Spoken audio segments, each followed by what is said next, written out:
ಏನಕ್ಕೆ ಅಂತಿದ್ದಾರೆ ಅಂತಂತಂದರೆ ಜಿಯೋದವರು ಇದರಲ್ಲಿ ಈ ಸಿನಿಮಾದಲ್ಲಿ ಇನ್ವೆಸ್ಟ್ಮೆಂಟ್ ಮಾಡಿದ್ದಾರೆ ಅನ್ನುವಂತಹ ಕಾರಣಕ್ಕಾಗಿ ಮೋಟಾ ಬಾಯಿ ಕಾ ಪೈಸಾ ಲಗಾ ಹೈ ಇಸ್ ಫಿಲ್ಮ್ ಅನ್ನುವಂತಹ ಮಾತುಗಳು ಕೂಡ ಕೇಳಿ ಬರ್ತಾ ಇವೆ. ಸೊ ಇವೆಲ್ಲ ನೋಡ್ತಾ ಹೋಗ್ಬಿಟ್ರೆ ಧುರಂಧರ್ ಮೂವಿ ನೋಡೋದಕ್ಕೆ ಯೋಗ್ಯನಾ ಇಲ್ಲ ಅಯೋಗ್ಯನಾ? ಇದೊಂದು ಸಾಫ್ಟು ಒಂದೇನಂತೀರ ನೀವು, ಹಿಂದುತ್ವ ಕಡೆ ಕರ್ಕೊಂಡು ಹೋಗ್ತಾ ಇದೆಯಾ? ಜನರ ಮನಸ್ಸಲ್ಲಿ ಹಿಂದುತ್ವವನ್ನು ಬಿತ್ತುತ್ತಾ ಇದೆಯಾ? ಡಿಸ್ಕ್ಲೈಮರನ್ನು ಹಾಕೊಂಡ್ಬಿಟ್ಟಿದ್ದಾರೆ, this is all about fictional film.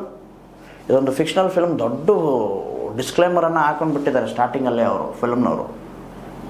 ಅದನ್ನೆಲ್ಲ ನೋಡ್ಬಿಟ್ರೆ ಸಿನಿಮಾ ಥರ ನೋಡ್ಕೊಬೇಕು. ಬಟ್ ಆದರೂ ಕೂಡ ಇದು ಪಾಕಿಸ್ತಾನದಲ್ಲಿ ಬ್ಯಾನ್ ಐತೆ. ಬಟ್ ಇನ್ನೊಂದು ರಿಪೋರ್ಟ್ಗಳೇನು ಬರ್ತಾ ಇವೆ, ಊಹಾಪೋಹಗಳೇನು ಬರ್ತಾ ಇವೆ, ಯಾರಲ್ಲಿ ಭಿಕ್ಷುಕರ ಥರ ಭಿಕ್ಷುಕರಿದ್ದಾರೋ ಅವ್ರನ್ನೆಲ್ಲ ಎಬ್ಸಬ್ಸಿ ಪಾಕಿಸ್ತಾನಿ ಗೌರ್ಮೆಂಟು, ಪಾಕಿಸ್ತಾನಿ ಪೊಲೀಸರು, ಪಾಕಿಸ್ತಾನಿ ಮಿಲಿಟ್ರಿ ಇವನೇನಪ್ಪ ಸ್ಪೈ ಇದಾನ ಅಂತ ಹೇಳಿ ಚೆಕ್ ಮಾಡ್ತವ್ರಂತೆ. ಸೊ ಇವೆಲ್ಲ ನೋಡ್ತಾ ಹೋಗ್ಬಿಟ್ರೆ ಹೌದು, ಇದೊಂದು ನಿಜವಾದಂತಹ ಘಟನೆ ಮೇಲೆ ಮಾಡಿದಾರ. It is what you say that ಇದೊಂದು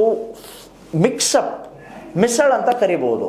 ಆದಂತಹ ಘಟನೆಗಳನ್ನು ಆದಂಥ ಘಟನೆಗಳನ್ನು ಆಮೇಲೆ ಅದ್ರ ಜೊತೆಗೆ ಸ್ವಲ್ಪ ಫಿಕ್ಷನನ್ನು ಕೂಡಿಸಿ ಸಿನಿಮಾವನ್ನು ಮಾಡಿಬಿಟ್ಟಿದ್ದಾರೆ.